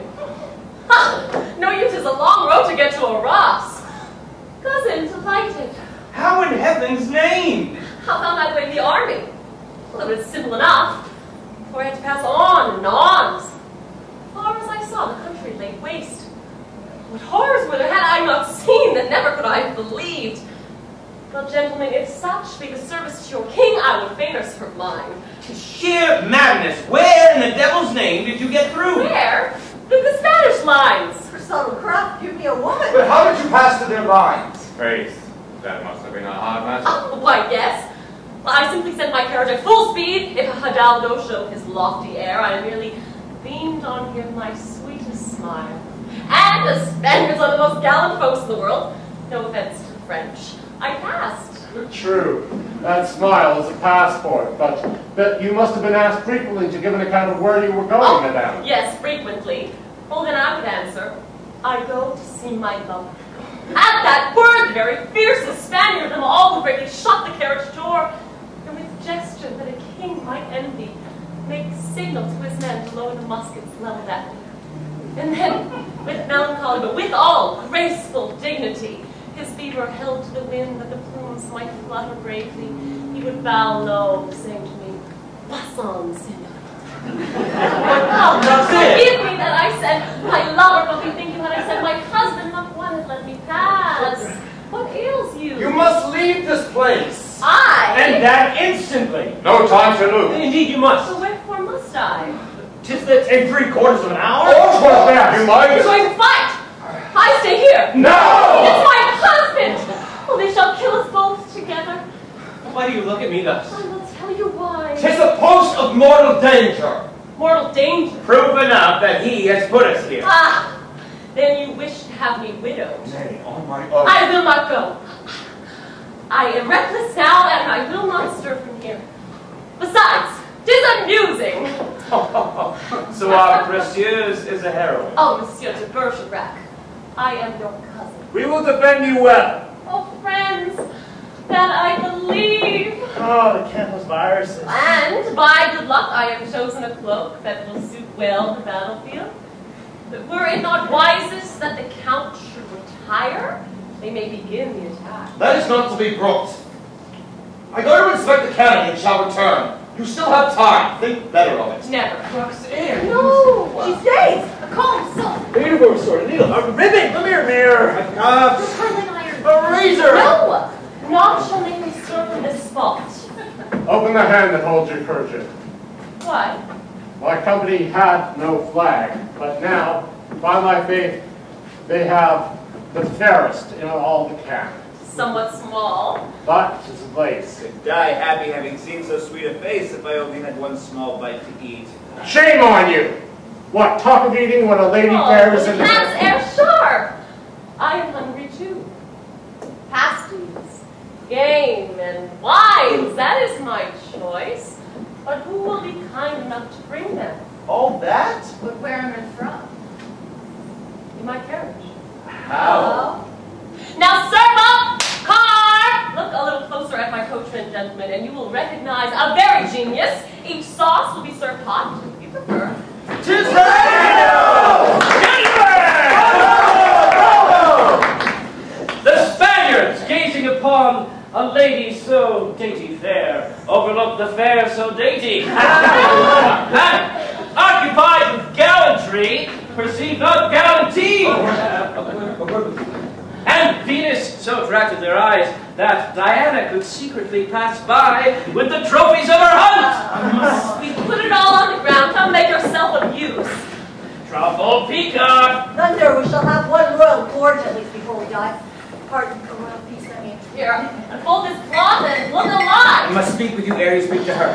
Since we are going to die, let the rest of the army ship for itself. All yes, gone. And mark, if each comes, let no one invite you. There. Look, I ran up to it too fast. Drink out. Why are you crying? It's all so good. Bread or white? Oh, some bread from Monsieur de Carbon. Oh, a knife. Pass me a plate. A little of the crust. Some more. Some champagne. A wing. What will you? Nothing. Nay, take this biscuit steeped in mustard from but 2 drops. Tell me why you have come. My duty now is to these luckless lads. In a moment. To Guiche! Hide the bottles, plates, and baskets. Bracken, back in the carriage. It's all well hidden. There you go.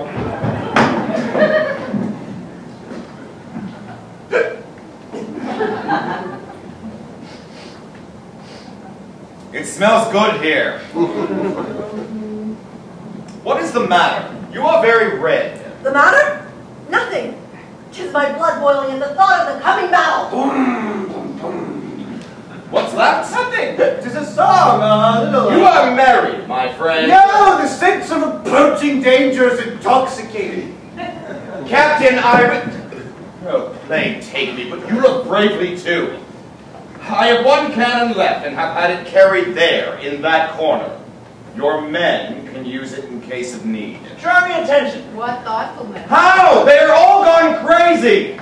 As you are not used to cannon, beware of recoil. Pooh! But you stone cannons never recoil. You are tipsy, but with what? With the smell of powder. Quick, madam, what have you resolved to do? I stay here. You must fly. No, I will stay. Since things are thus, give me a musket, one of you. Wherefore? Because I too mean to remain. This is true valor, sir. A Gascon then, despite your lace? What is all this? I do not leave a woman in distress. Really? I think we might well give him food. Provisions? Yes, it's even coming from under every cutlass. Do you think I will eat your leavings? Oh, you are making progress now, sir. I will fight without breaking my fast. Breaking, he's got the accent. Aye. He's one of us. Will you take my hand and accompany me? Tell quickly, what is this secret? If Roxanne should speak of the letters. Yes, I know. Do not spoil all by seeming surprised. What? Tell quickly. You have written to her oftener than you think. I see, so I've written to her. How many times a week? Twice? 3 times? 4. More oftener still. What, every day? Yes, every day. Twice. And you cared so much about it that you were willing to brave death. Stop before her! Christian, at last!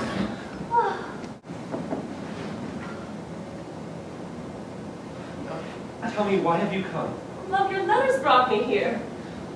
What? 'Tis your fault if I ran risks. Your letters turned my head.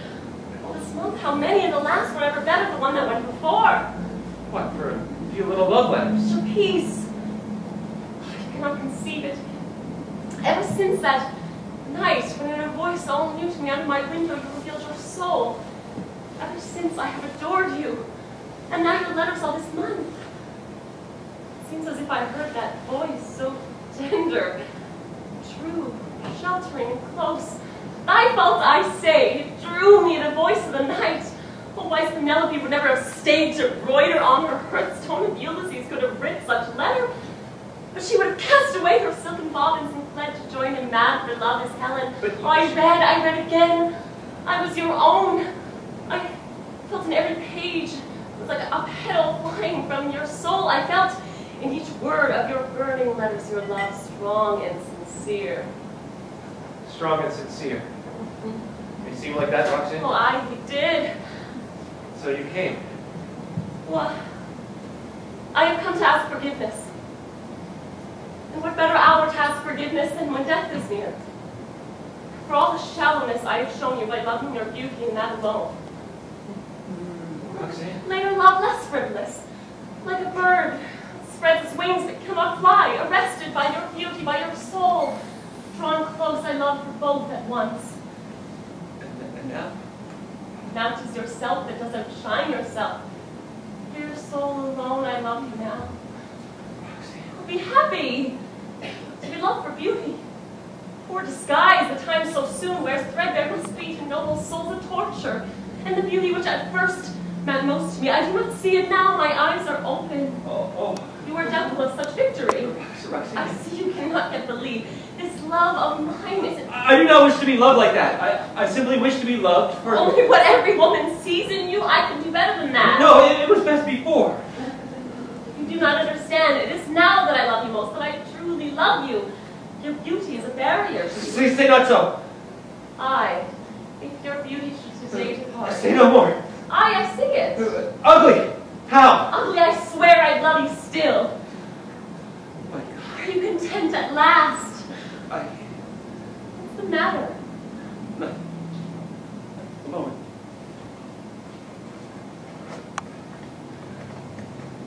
I'm keeping you from these poor fellows. Go and smile at them. They're going to die. You're Christian. Cyrano. What? Why so pale? He does not love me. What? Is my soul she loves? No, not he's so. It's you she really loves. You love her too. I know it. It is true. You love to madness. Worse. Then tell her. No. And why not? Look at my face. She'd love me were I ugly. She said that? She did.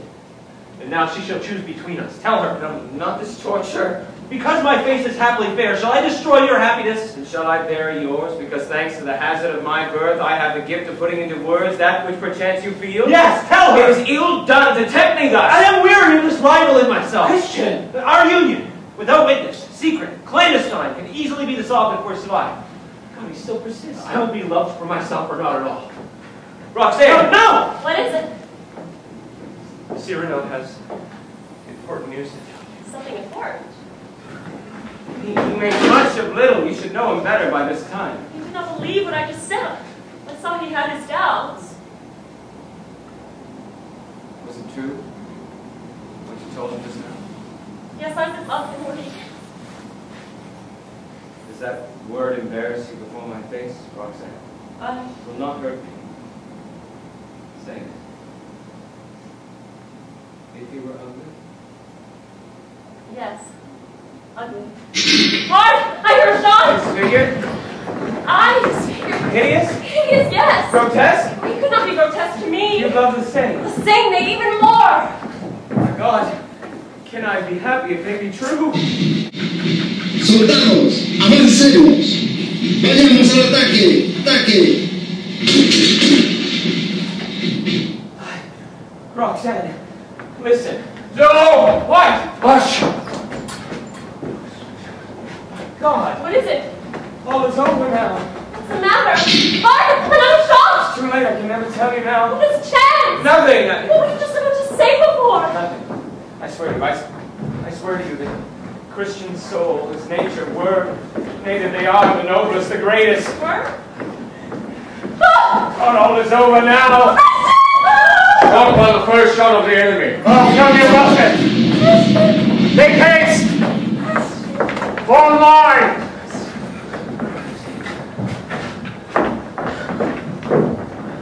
Is he dead? Oh, my sweet love. I told her all. She loves you still. Is he dead? Go, Edmond. His cheek grows cold against my own.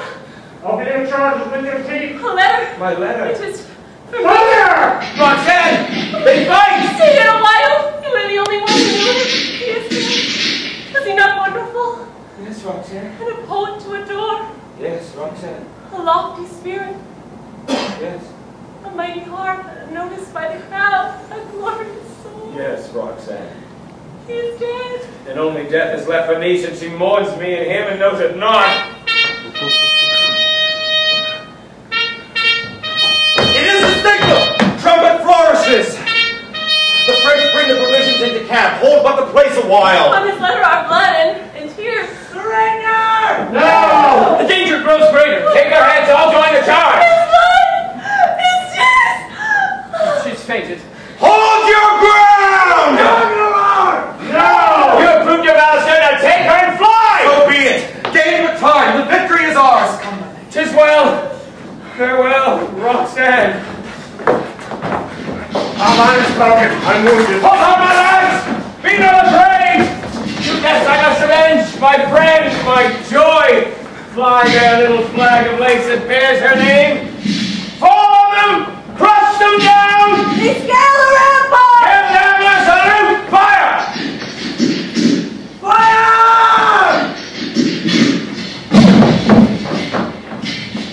Who are these men who rush on death? These be cadets of Tuscany! Now all the captains salute men!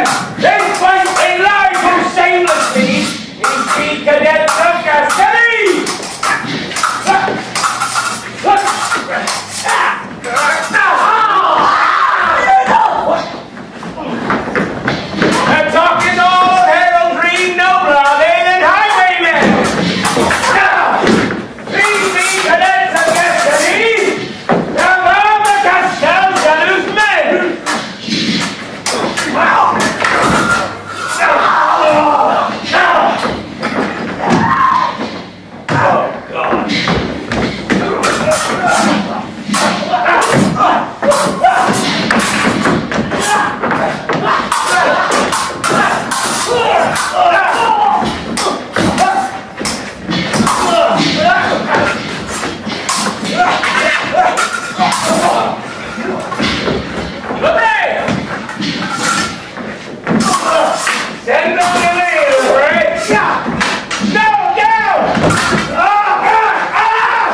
a naughty deed. A little glance? Such a little plum. Well, I shall tell Monsieur Cyrano. Nay, pray do not. He will mock us. He will say we know they're vain. And greedy. Aye, and kind. Is it not true, pray, Mother Marguerite, that each week on Saturday for 10 years he has come to the convent? Yes, longer. Ever since his cousin joined her worldly mourning to our linen robes and sought for peace with us. 14 years since. Like some great black-plumed bird amid our white flock. Only he, since she first took refuge here, can charm away her never-lessening grief. He's so merry. 'Tis cheerful when he comes. He teases us. He's kind. We like him well. We shall prepare for him our choicest sweets. But he is not a faithful Catholic. We shall convert him! Yes! I forbid. That is a task you must not undertake. Trouble him not, he might come less. But God... Oh, nay, never fear. God knows him well. But every Saturday when he arrives, he tells me, "Sister, I eat meat on Fridays." Aye, says he so. Well, the last time he came, food had not passed his lips for 2 whole days. Mother? He's poor. Who told you so, dear mother? Monsieur Lebray. None help him. He permits not. 'Tis time to go in. Madame Madeline walks in the garden with a visitor. The Duke of Belmont? 'Tis he, I think. 'Tis many months since he came to see her. He's so busy. The court, the camp, the world! You will stay here ever? Vainly fair and always mourning. Always. Still faithful? Still. Am I forgiven? Aye. Since I am here, He was a noble soul. you should have known him. Ah, perhaps I should. Perhaps I never knew him well enough.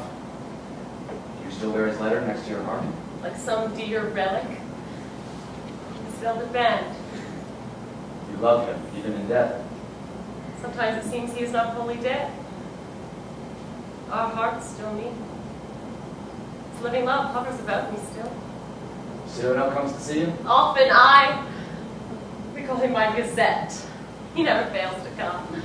Dear kind old friend. Beneath this tree they place his chair. If it be fine, I wait. I broider. The clock strikes at the last rope. For now I never turn to look, too sure to hear his cane tap down the steps. He seats himself. With gentle raillery mocks my tapestry that's never done. He tells me all the gossip. Miss Lebray, how was it with our friend? Ill, very ill. How? He exaggerates. All that I prophesied, so should want. His letters now make him fresh enemies. He attacks the false nobles, the false saints, the false heroes, the false artists. In short, everyone. They fear that sword of his. No one dare touch him. Time will show. But what I fear is not fair open fight. It is solitude and hunger, winter cold. Entering his humble room with wolf-like tread. Such are the murders who be his death. For every day he tighter draws his belt. His nose is like some piece of antique ivory. He has one single coat of rich and black. There is nothing strange in this world, and you need not pity him overmuch. But my lord, waste not your pity on him. He has lived without concessions, free in thought and deed. Your grace. True. I have all, and he has not. Yet I were proud to take his hand. Adieu. I will attend you. True. I envy him. Look you, when life is brimful of success, though the past hold no action foul, one feels 1,000 self-disgusts, which the sum is not remorse, but a dim, vague unrest. And as one mounts the steps of worldly fame, the Duke's furred mantles trail within their folds. The sound of dead illusions, vain regrets, a rustle, scarce a whisper. Like as when mounting the terrace steps by your morning road, sweeps in its train the dying autumn leaves. Are you a dreamer? True, I am. Monsieur Lebray, a word with your permission. True that none dare to attack your friend, but many hate him. Yesterday at Queen's card play 'twas said that Cyrano may die by accident. Tell him to be careful. Careful he. He's coming here, I'll warn him. What is it? Perhaps no one see him, madam. Oh, let him come. Comes to tell of his latest occupation. The things he's done, pastry, poet, singer, Bathhouse attendant. actor, Beadle. hairdresser. Teacher of the loop. What will he be today? Madame! Ah, no, here, sir. Tell all your miseries to him. I will return anon. But, Madame,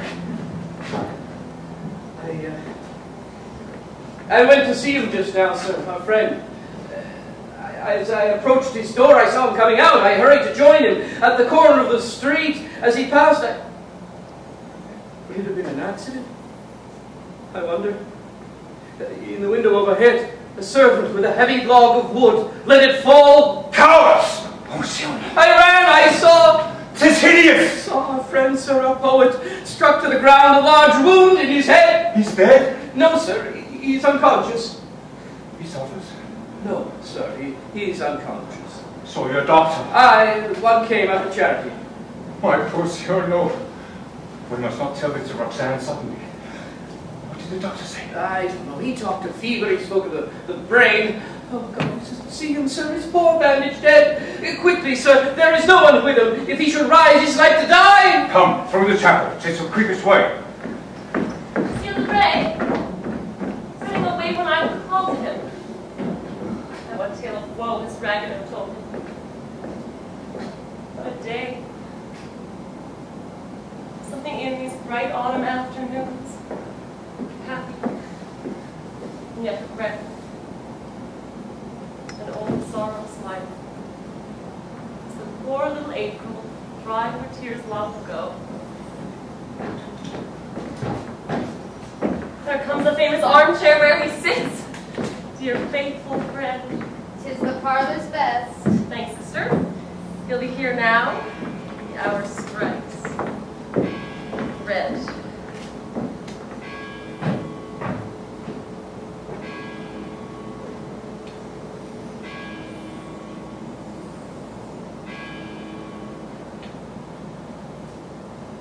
And now the hour struck.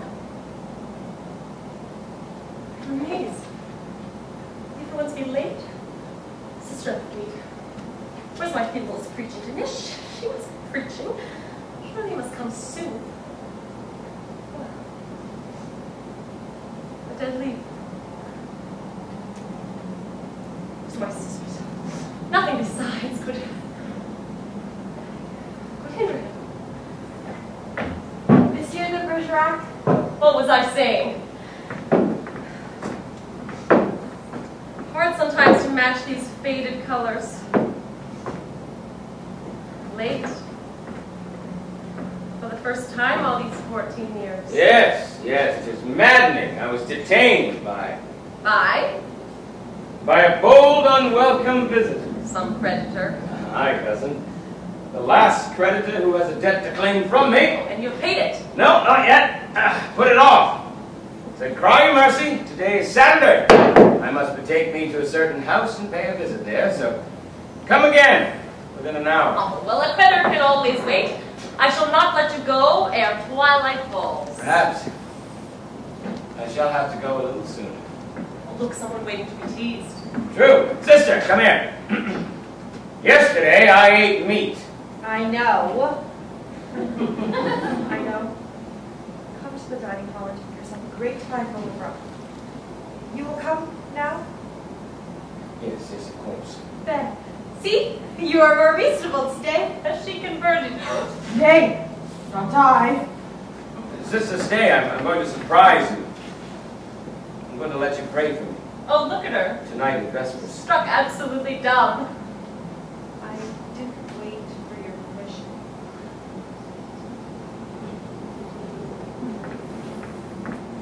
That tapestry, beshrew me if my eyes will ever see it finished. I was sure to hear that well-known jest. The autumn leaves. Soft golden brown, like a Venetian's hair. See how they fall. Aye. See how bravely they fall in their last journey downward from the bough to rot within the clay. Yet lovely still, hiding the horror of the last decay with all the wayward grace of careless flight. What melancholy, you. Nay, Roxanne. Well, then let the leaves fall the way they will and chat. Have you nothing new to tell, my court gazette? Listen. Saturday the 19th, the king fell ill after 8 helpings of grape marmalade. His malady was brought before the court, found guilty of high treason, whereupon his majesty revived. The royal pulse is now normal. Sunday the 20th, the queen gave a grand ball at which they burned 763 wax candles. Oh, note, they say our troops have been victorious in Austria. Later, 4 witches have been hanged. Oh, the little dog of Madame Athis needed medicine. Oh, Monsieur de Bergerac, that will do. Monday, not much. Lincoln has a new lover. Oh. Tuesday, the whole court assembled at Fontainebleau. Wednesday, oh, the fair Montglas said to Comte de Fiesque, no. Thursday, Mancini, Queen of France, almost. Friday, the fair Montglas said to Comte de Fiesque, oui. And Saturday, the 26th. Sainted Cyrano! What is this? Let me be, 'tis nothing. Dear friend. It's that old wound of Arash, sometimes, as you know, 'tis nothing, 'twill pass. You see, it is past. Each of us has his wound. I have mine. Never healed up. No, not healed up yet. Mine old wound. Tis you. Beneath this leather, all round with age. Stained with teardrops and still stained with blood. This letter. You promised me one day that I should read it. Do you wish? Yes. It is my wish today. Have I your leave to open? Open and read.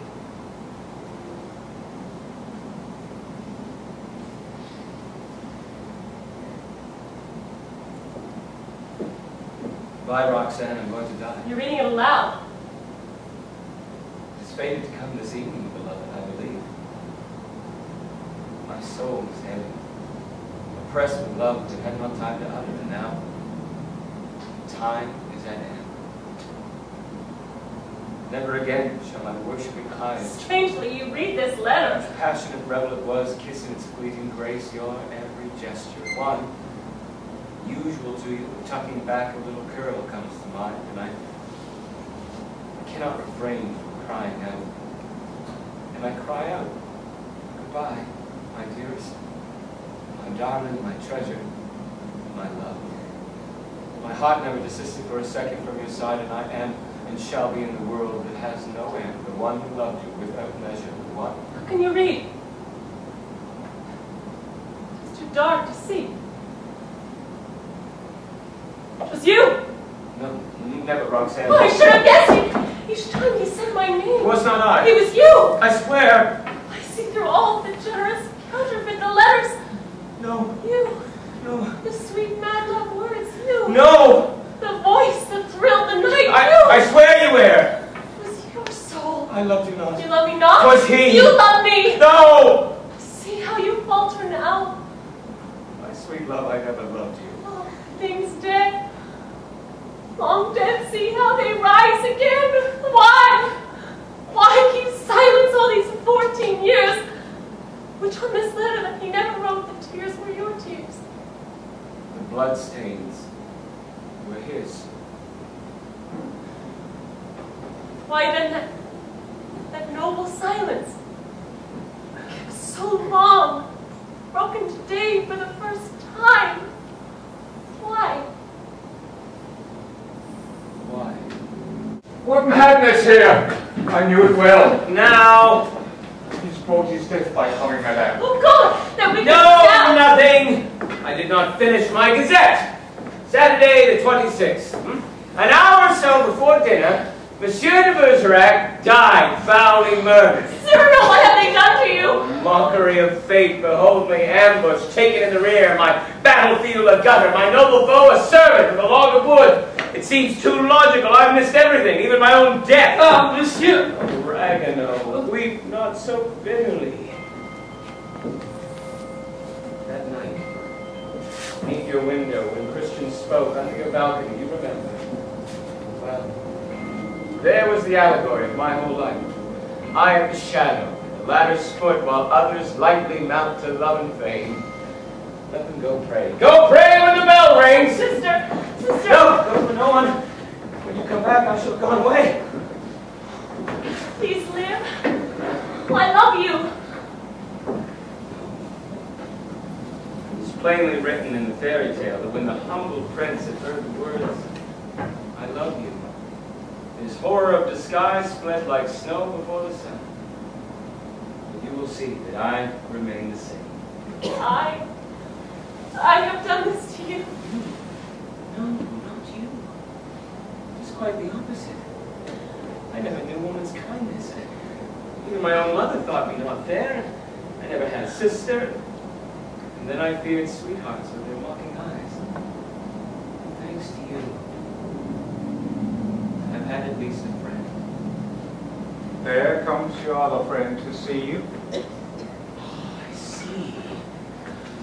I never loved but one man in my life, and I have lost him twice. But you, Lebre, I soon shall reach the moon. No, it's too clumsy, it's too unjust.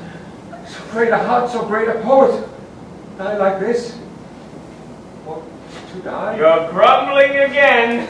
Dear friend. What ho, cadets of Gascony! Make it the Abigail fair, make it the Abigail fair, said Calais! Philosopher, physician, poet, swordsman, and musician, and a traveler through the heavens to the moon, his sword point always ready, his sword arm always steady, and a lover to whom love was not a boon. Here lies Hercule 7 years, Cyrano de Bergerac, in all things did he try, in all things did he lack. But pardon, I must go. I must not wait to see my moonbeams come to take me hence. I do not wish, indeed I do not wish, that you should grieve less for Christian. All I ask is that when my body lies cold in death, the mourning you wear for him, you mourn for me too, a little. I promise. What? Not there, not seated! No! Let no one hold me up. The break it comes. Even now my feet are turned to stone, my hands are gloved like lead. But since death comes, I meet him still afoot and sword in hand! Oh, I do believe he means to mark my nose. Insolent! What's that you say? It is useless? Oh, I know. But I never fought with hope to win. No! It is final when 'tis all in vain. Who are you now? Huh? I know you now, old enemies of mine. Falsehood! How about you, huh? Compromise! Treachery! Prejudice!